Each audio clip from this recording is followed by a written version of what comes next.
வணக்கம் ஃப்ரெண்ட்ஸ், இது உங்கள் சாய்னிகா சமையல். இன்றைக்கி நம்ம சாய்னிகா சமையல் என்ன பார்க்க போகிறோன்னா, ஒரு சுவையான பால் பாயசங்க. இந்த பால் பாயசம் இன்றைக்கி நான் எதுக்கு செஞ்சுருக்கேன் அப்படின்னா, இன்றைக்கி என்னோடய பொண்ணு சாய்னிகாவுக்கு ஃபஸ்ட்டு பர்த்டேங்க. ஸோ அதை செலிப்ரேட் பண்ணுறதுக்காக நாங்கள் இன்றைக்கி பால் பாயசம் செஞ்சுருக்கோம். லாக்டவுன் டைம்னால் வேறு எதுவும் நாங்கள் இன்றைக்கி செய்ய முடியலைங்க.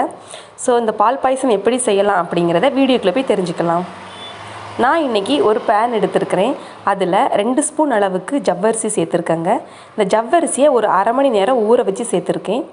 இப்போது அது கூடவே கொஞ்சம் தண்ணியும் ஒரு டம்ளர் பாலும் சேர்த்துக்கலாம். இப்போது இந்த பால்லையே இந்த ஜவ்வரிசி நல்லா வெந்து வரணுங்க.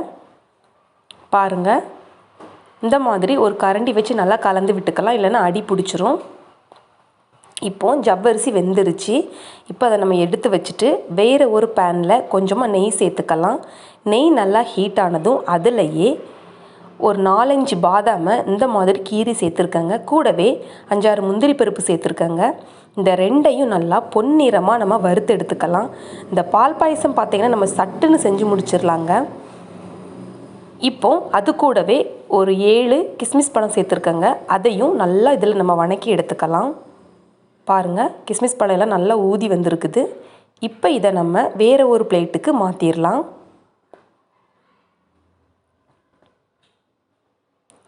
இப்போ அதே பேன்லையே சேமியாவை சேர்த்துக்கலாங்க. இந்த சேமியாவை அந்த எண்ணெயிலே வறுத்து செய்யும்போது பாயாசம் நல்லா சுவையாக இருக்குங்க.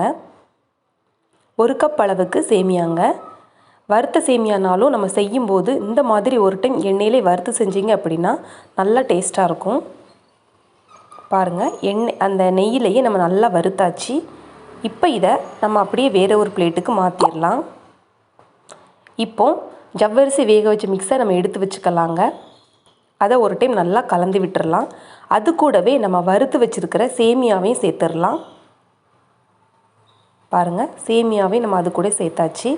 இப்போ இதை நம்ம நல்லா கலந்து விட்டுறலாம். இப்போது இதுக்கு பால் சேர்த்துக்கலாம். நான் இன்றைக்கி 1/2 லிட்டர் பால் சேர்த்துருக்கேங்க. மொத்தமாக சேர்த்து நல்லா கலந்து விட்டுறலாம். அந்த பால்லையே அந்த சேமியாலாம் நல்லா குக் ஆகணுங்க, அந்த அளவுக்கு கலந்து விட்டுறலாம். இப்போ இதுக்கு இனிப்புக்காக நான் இன்றைக்கி சீனி சேர்த்துருக்கேங்க. 3 ஸ்பூன் அளவுக்கு சீனி சேர்த்துருக்கிறேன். சேர்த்து ஒரு டைம் நல்லா கலந்து எடுத்துடலாம்.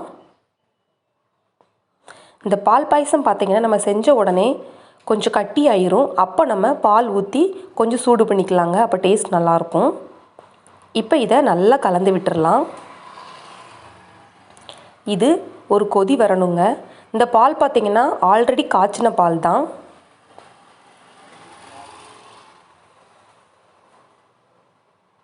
இந்த மாதிரி நல்லா கலந்து விட்டுறலாம். பாருங்கள், நல்லா கொதி வந்துருச்சு.